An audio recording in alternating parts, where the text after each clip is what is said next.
राम की ताकत कितनी है। भगवान श्री राम जब समुद्र पर पुल बांधने लगे, नल नील की सहायता से पत्थर पर राम राम लिखने लगे। राम राम लिखते, समुद्र में डालते, जल में डालते, वो पत्थर तैर जाता है। अब भगवान श्री राम लिखते पत्थर पे नाम राम, उसको डालते वो डूब जाता। भगवान जिस पत्थर को डालते वो पत्थर डूब जाता, और भगवान का नाम लिख कर जो डालते वो तर जाता। भगवान को बड़ी ग्लानि हुई, सोचने लगे कि मैं तो कुछ सहायता भी नहीं कर सकता। एक किनारे में रोने लगे, उदास होकर बैठ गए गोविंद। भगवान श्री राम, हनुमान जी तो रह नहीं सकते ना ठाकुर जी के बिना। तो मन में सोचने लगे कि कहाँ होगा मेरा ठाकुर। दूर देखा एक किनारे पर, समुद्र के किनारे पर बैठे हैं भगवान श्री राम, बिल्कुल उदास। भगवान से पूछा क्या बात है ठाकुर, उदास।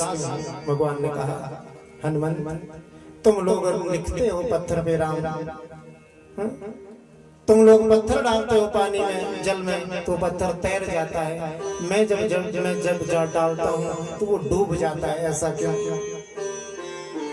हनुमान जी हंस पड़े, और जैसे ही हंसे राम जी ने कहा तुम मेरी इस व्यथा पर हंसते हो हनुमंत, हंस रहे हो मेरी इस व्यथा पर, मेरे इस दुख पर हंस रहे हो। हनुमान जी ने कहा ना ठाकुर, मैं आप पर और आपकी व्यथा पर नहीं हंस रहा, मैं तो आपके भोलेपन पे हंस रहा हूँ।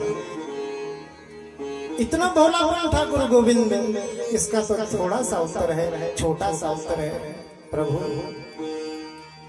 इसका उत्तर यही है, जिसको तो आप धारण करते हैं वो तो वास्तव में ही तर जाता है, लेकिन जिसको आपने छोड़ दिया, राम जी ने पत्थर लिया वो तरा हुआ ही समझो, राम जी ने छोड़ दिया तो वो छोटा हुआ ही समझो।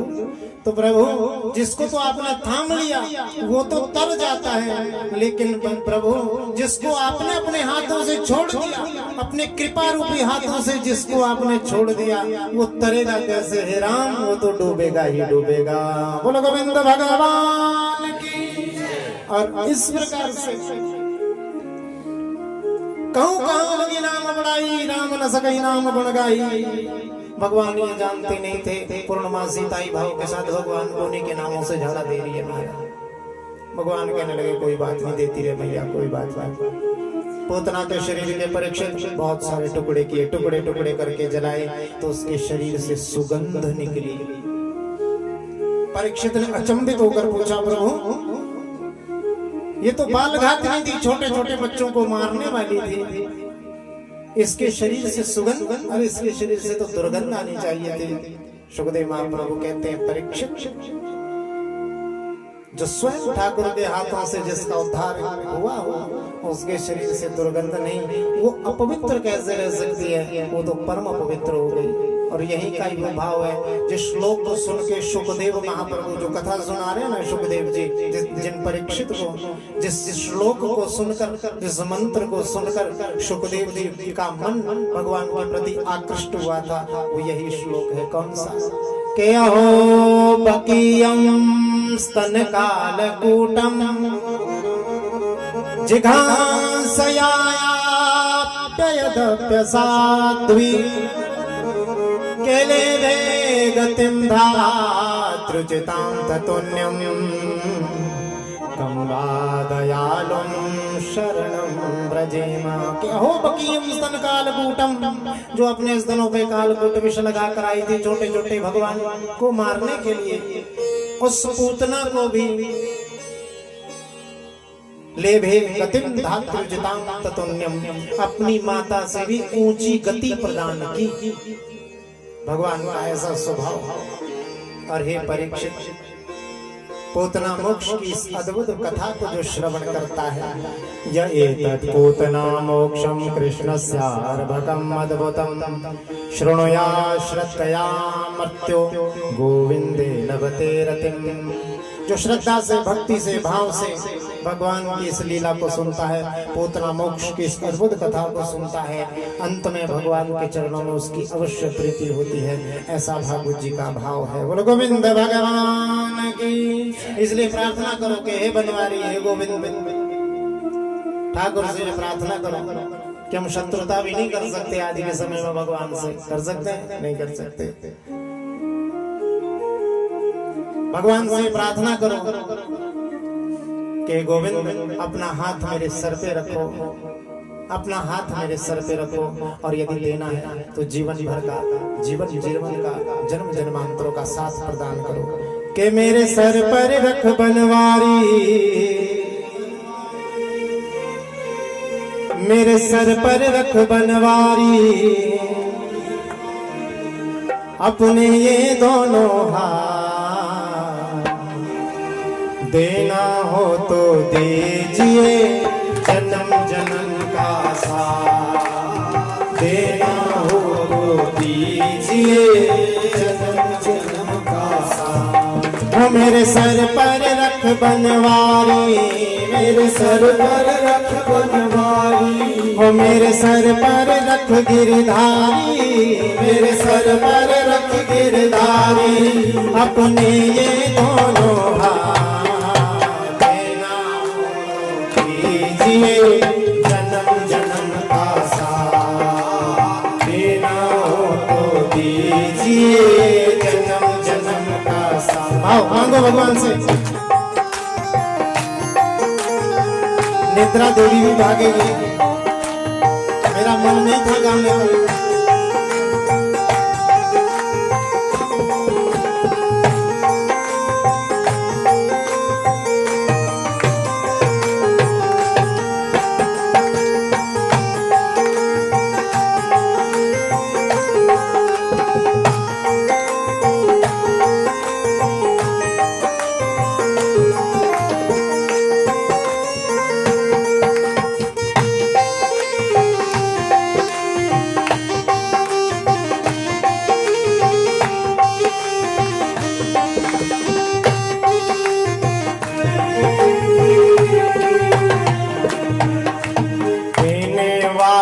श्याम प्रभु तो धन और दौलत क्या मांगे, देने वाले श्याम प्रभु तो धन और दौलत क्या मांगे। हाँ, देने वाले श्याम प्रभु तो धन और दौलत क्या मांगे, देने वाले श्याम प्रभु तो धन और दौलत क्या मांगे। श्याम प्रभु से मांगे तो फिर नाम और इज्जत क्या मांगे, श्याम प्रभु से मांगे तो फिर नाम और इज्जत क्या मांगे। वो मेरे जीवन में अब कर दे, मेरे जीवन में अब कर दे, तो जीवन में अब कर दे, जीवन में अब कर दे। हाँ, कृपा की बरसा देना दीजिए जन्म जन्म का साथ, देना हो तो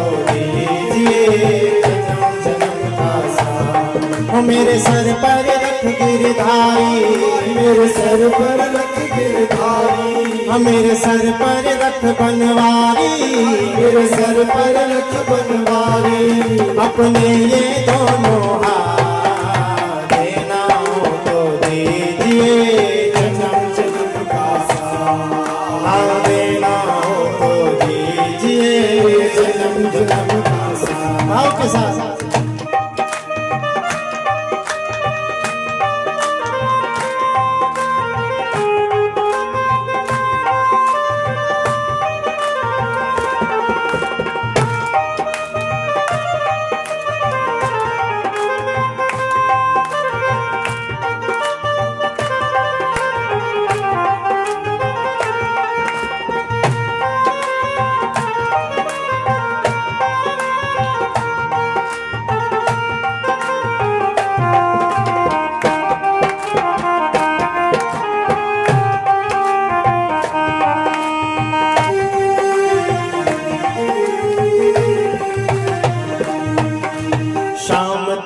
चरणों की धूली धन दौलत से महंगी है, श्याम तेरे चरणों की धूली धन दौलत से महंगी है। हाँ, श्याम तेरे चरणों की धूली धन दौलत से महंगी है, श्याम तेरे चरणों की धूली धन दौलत से महंगी है। एक नजर के कृपा की बाबा नाम इज्जत से महंगी है। एक नजर कृपा की बाबा नाम इज्जत से महंगी है। ओ मेरे दिल की तमन्ना यही है, मेरे दिल की तमन्ना यही है, हाँ मेरे दिल की तमन्ना यही है, मेरे दिल की तमन्ना यही है। सर्व सेवा दिन और रात देना हो तो दीजिए, जन्म जन्म का साथ देना हो तो दीजिए, जन्म जन्म का साथ। मेरे सर पर रख बनवारी, मेरे सर पर रख बनवारी, मेरे सिर पर रख गिरधारी, मेरे सिर पर रख गिरधारी। बने ये दोनों देना हो तो दीजिए, जन्म जन्म का साथ देना हो तो दीजिए, जन्म जन्म का साथ देना हो तो दीजिए। बोलो गिरिधर भगवान की चली गई। बोलो हाँ मुझे दिख रही थी आते हुए ना, मैंने सोचा मैं हंसते हंसते इसको विदा कर लें तो ठीक रहेगा। बोलो गोविंद भगवान की। दोनों भुजाओं को बड़े प्रेम के साथ मैया ने ठाकुर जी का आलिंगन किया, अपने हृदय से लगाया, स्तनपान करवाया, दुग्ध पिलाया। मैया को तो बहाना चाहिए होता था करवट बदलने का। धीरे धीरे भगवान बड़े होने लगे। 108 दिन की आयु भगवान की, भगवान ने करवट बदला तो मैया के लिए ही महोत्सव हो गया। भाव के साथ करवट बदलने का महोत्सव मनाया गया। मैया ने सोचा कि ठाकुर जी को ऐसे तो मैं दान दक्षिणा नहीं दे पाऊंगी, ऐसे तो मैं किसी की ब्राह्मण की, किसी की गरीब की, किसी संत की सेवा नहीं कर पाऊंगी। तो ठाकुर जी को घर के बाहर एक छकड़े के नीचे रख दिया। छकड़ा बोलते हैं ना, उसके नीचे रख दिया।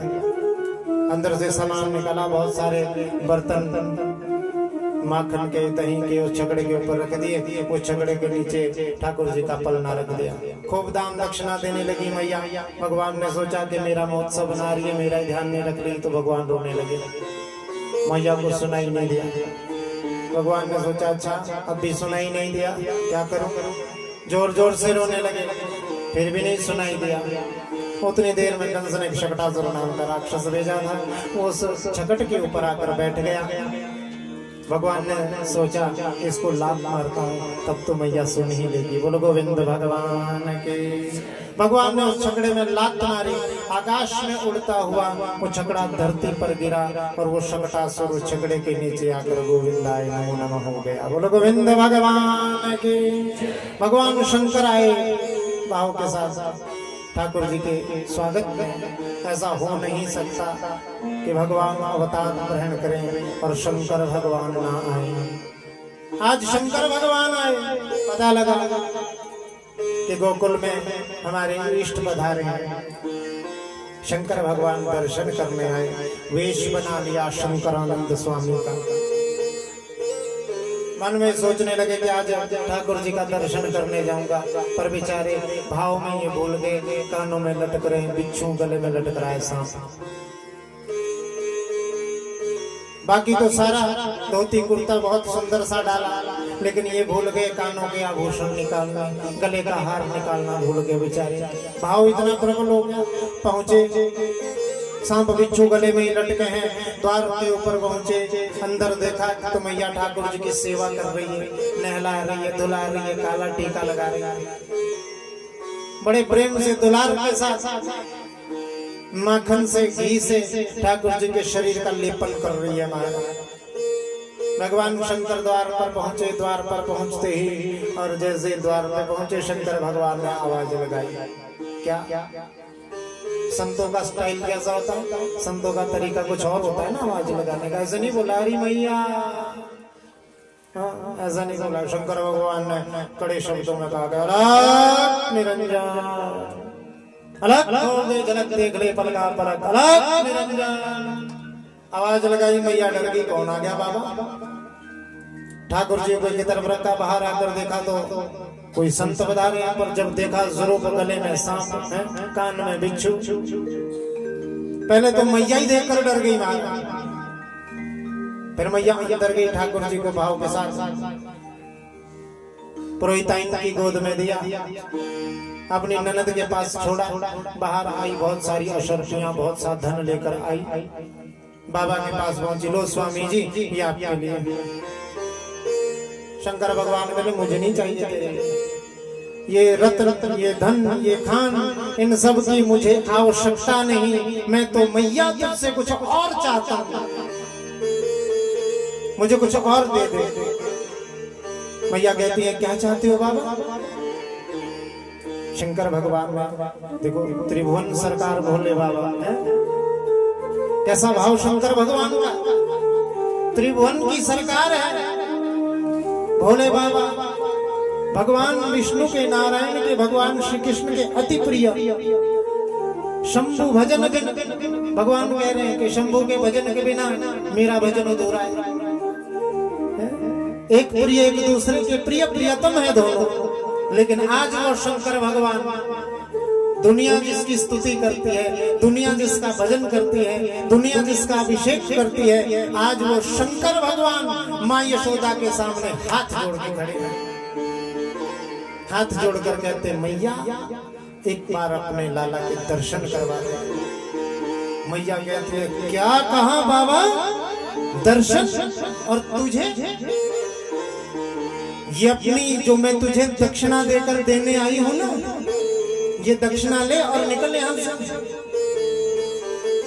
जो लेने आया है, बोले बाबा ने कहा देवी मैं ये सब कुछ लेने नहीं आया, अगर चाहती है तू तो ये सब कुछ मुझसे ले ले। भगवान ने अपनी माया से कटोरा भरा अनंत धन संपत्ति का और माता यशोदा के चरणों में डाल दिया। माँ यशोदा ये देखकर अचंभित रह गई, ये क्या हो गया, ये क्या हो गया? हाथ जोड़ दिए बाबा, अब आप यहाँ से पधारो, मैं अपने बालक के दर्शन नहीं करवा सकती। जितनी बार भी मेरे बालक के ऊपर कष्ट आए, कभी बहुत दुख आए, कभी पूतना आ जाती, कभी शकटासुरा, कुछ ना कुछ मेरे बालक जब से पैदा हुआ है तब से संकट ही संकट इस पर आए हैं। मैं तुझे दर्शन नहीं करवा सकता। मैं अगर अपने बालक को तेरे पास ले आऊंगी तो तेरे गले में सांप है, कान में बिच्छू है। भोले बाबा ने सांप देखे, बिच्छू देखे, फिर सोचा ये तो गलत हो गया। फिर ध्यान आया सांप बिच्छू का, अच्छा। तो भोले बाबा ने भी समझाते हुए कहा मैया इस छोटे से सांप से तेरा लल्ला डरने वाला नहीं, 1000 फनों की शेष की शैया पर सोने वाला तेरा बालक है। इस छोटे से सांप से तेरे बालक को क्या भय लगेगा? मैया ने कहा बाबा आप किसी और द्वार पे आ गए, गलत पते पर आ गए, आप जाओ यहाँ से। बार बार जब मैया मना करने लगी, संतों का भी तो हट होता है महाराज। बाबा ने भी कहा मैं तो आज दर्शन करके जाऊंगा। मैया ने कहा अगर तूने संत वाली हट की है तो स्त्री वाली हट मेरी भी है, मैं दर्शन नहीं करवाऊंगी। बाबा बोले मैं यहीं पर बैठा रहूंगा, कभी ना कभी तो बाहर लेकर आएगी। मैया ने कहा मेरा बेटा अंदर ही बूढ़ा हो जाएगा तब भी नहीं लाऊंगा, मैं अपने बालक को अंदर ही बूढ़ा कर दूंगी पर तुझे दर्शन नहीं करवाऊंगा। बाबा ने कहा ऐसी बात है, तो भाव के साथ बाबा वहां से चिमटा उठाया, भगवान की ओर बड़े भाव के साथ शंकर भगवान ने आंखें बंद की। पीठ जैसे ही बाबा ने उस घर की ओर, नंद भवन की ओर की और मुख अपना द्वार की ओर किया। जाते जाते भोले बाबा कहने लगे अरे ठाकुर मैं तो तेरे बाल रूप दर्शन करने आया था, क्या मेरा इतना भी अधिकार नहीं, क्या मेरे जीवन में ऐसा कोई सौभाग्य नहीं कि मैं तेरा दर्शन कर सकूं? ये कहते कहते अलख निरंजन बोलते हुए भोले बाबा द्वार से बाहर चले गए और वहीं ब्रज में धूना गाड़ कर, चिमटा गाड़ कर बैठ गए और भगवान नाम का जाप करने लगे। बोलो शंकर भगवान की। जाप करने लगे भोले बाबा। अब जैसे ही जाने लगे थे ना भोले बाबा, वैसे ही ठाकुर जी ने रोना शुरू कर दिया महाराज। जैसे ठाकुर जी ने रोना शुरू किया, बहुत रोए। मैया राई लून नमक, राई लोन बोलते हैं ब्रज भाषा में, लोन राई नमक मिर्च इकट्ठा किया, ठाकुर जी के ऊपर से घुमाते, नजर उतारती, चूल्हे में डालती, लेकिन ठाकुर जी बंद नहीं हुए रोना, बिल्कुल भी रोना बंद नहीं हुए। क्या हो गया मेरे बालक को? और तो मैया को चिंता होनी शुरू हो गई कि मेरा बालक तो कभी ऐसे रोया नहीं, आज ये क्यों रो रहा है। जो पूर्णमासी पुरोहिताइन थी ना, वो भगवान शंकर की बड़ी भक्तानी थी।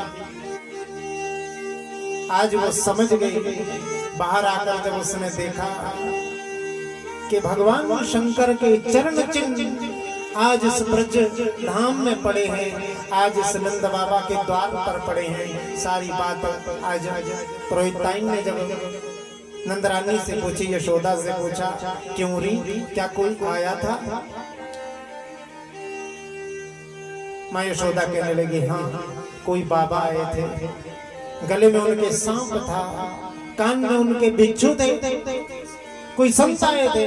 पूर्णमासी पुरोहिताइन को देर नहीं लगी है समझते हुए कि वास्तव में वो कोई बाबा नहीं, वो तो साक्षात भोले बाबा थे। अच्छा तो यहाँ रुक, मैं भी उन संत से मिलकर आती हूँ। मैं यशोदा कहने लगी, पुरोहिताइन मौसी कहाँ जा रही हो? इस बालक को तो देखो, तुम तो वृद्ध हो, तुम तो सब कुछ जानती हो, मेरा बालक क्यों रो रहा है? क्या इसके कोई उदर में कोई पीड़ा है? क्या इसे कोई कष्ट है? पुरोहिताइन कहने लगे, इसको कोई कष्ट नहीं है। तूने जो संतों को भेजा है ना, बाबा को भेजा है ना, जिस संत को वापस उन संत के पास में जाती हूँ, उनकी ही कृपा से अब चुप होगा। बार बार जब कहा कि नहीं माता पुरोहिताइन आप नहीं जाएंगी, मौसी आप नहीं जाएंगे, मैं किसी गोपी को भेज देती हूँ। तो गोपी को भेज दिया शंकर भगवान को बुलाने के लिए, और गोपी जैसे ही भोले बाबा के उस धूने के पास पहुंची तो गोपी ने कहा कि चल रे जोगी नंद भवन में, के यशोदा तो है बुलाए, के यशोमती तो है बुलाए, झूमत डोलत शंकर आए, मन में मोद बढ़ाए। अरे चल रे जोगी नंद भवन में, यशोदा तो है बुलाए। अरे जोगी नंद भवन में चल, यशोदा मैया तुझे बुला रही है। और जैसे ये सुना नंद बड़े भाव के साथ भोले बाबा ने कि साक्षात यशोदा मैया मुझे बुला रही है, मन में बड़ा आनंद हुआ। आसन पर खड़े हो गए, खड़े होकर सोचने लगे, नाना अभी तो मुझे वापस भेज दिया था, थोड़ा सा नखरा तो मुझे भी दिखाना चाहिए ना, ठाकुर ने भी तो थोड़ा नखरा दिखाया। वहीं बैठ गए। फिर बोलो के यशोमती तो है बुलाए, के राई नोन कराए, वार फिर लाला के ऊपर, हाथ पीठ पर दोए।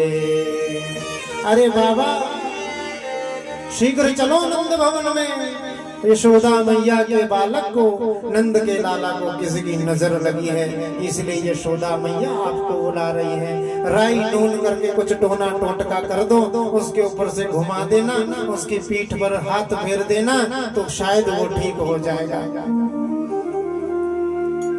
आप चलो नंद भवन। बिकल हो गए आज नंद बाबा के उस आंगन में। बड़े भाव के साथ भोले बाबा ने सोचा कि अब ज्यादा बोलना अच्छा नहीं, ज्यादा नखरे दिखाना अच्छा नहीं, ज्यादा नखरे दिखाएं तो किसी और को बुला लेंगे। बड़े भाव के साथ हरे कृष्ण का जाप करते हुए, राम राम का जाप करते हुए आज भोले बाबा नंद भवन की ओर पधार गए। नंद भवन में जैसे ही पहुंचे, नंद भवन में पहुंचकर बाबा ने कहा, अरे मैया अपने इस बालक को मेरी गोद में दे दे। घबराते घबराते माँ यशोदा ने अपने उस लाला को उठाया, बाबा की गोद में रखा, और जैसे ही गोद में रखा, जो पूरे दिन भर रो रहा था, बाबा की गोद में आते ही चुप हो गया। बोलो शंकर भगवान की। और जैसे ही चुप हुआ, आज यशोदा मैया का मन इतना प्रफुल्लित हो गया, इतना आनंदित हो गया कि माँ यशोदा के रहा नहीं गया और बोल पड़ी बाबा से, क्या के रह रे जोगी नंद भवन में, ब्रज में बासा की जो, जब जब रोए मेरो लाला, तब तब दर्शन दीजो। अरे जोगी, हे नंद, हे बाबा, इस नंद भवन में आकर तुम सदा के लिए वास करो। ब्रज में वासा की जो, सदैव इस ब्रज में वास करना, और जब जब भी मेरा बालक रोए तब तब दर्शन दीजो, तब तब तू दर्शन देने आया करना। बोलो शंकर भगवान की। बोले बाबा ने कहा, और तब से बोले बाबा ने आशीर्वाद देते हुए नंद भवन में नंदेश्वर महादेव के रूप में भोले बाबा प्रतिष्ठित हो गए। बोले नंदेश्वर महादेव की। बड़ा सुंदर मंदिर बा नंदेश्वर महादेव। और तब से भोलेनाथ शंकर भगवान सदैव ब्रज में वास करते हैं बंधुओं, क्योंकि भोलेनाथ से निराला, मेरे शंभुनाथ से निराला कोई और नहीं। दो भाव है, बड़े प्रेम से गाते हैं शंकर भगवान के इस प्रेम में भाव के साथ। दो पंक्तियां गुनगुनाएंगे, फिर आगे की कथा करेंगे कि भोलेनाथ से निराला, गौरीनाथ से निराला कोई और नहीं। भोलेनाथ से निराला, शंभुनाथ से निराला कोई और नहीं, कोई और नहीं, कोई और नहीं, कोई और नहीं, कोई और नहीं। भोलेनाथ से निराला, शंभुनाथ से निराला कोई और नहीं। भोलेनाथ से निराला, शंभुनाथ से निराला कोई और नहीं। भाव के साथ बोलो शंकर भगवान की।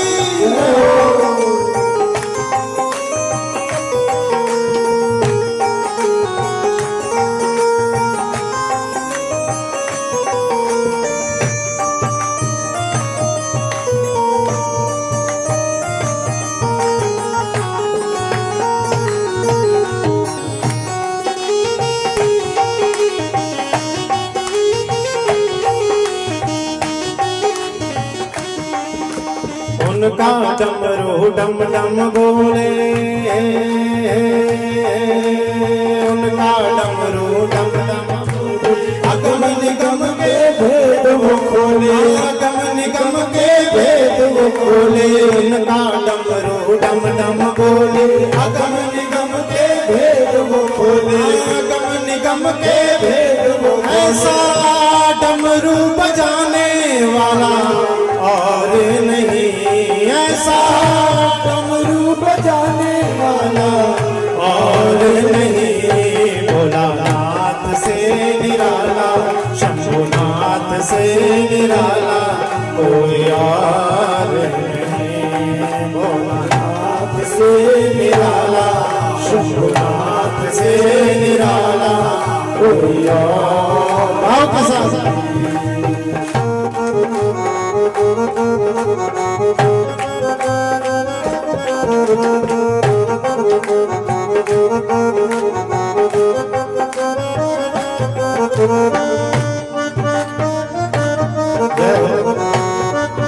शंकर भगवान की।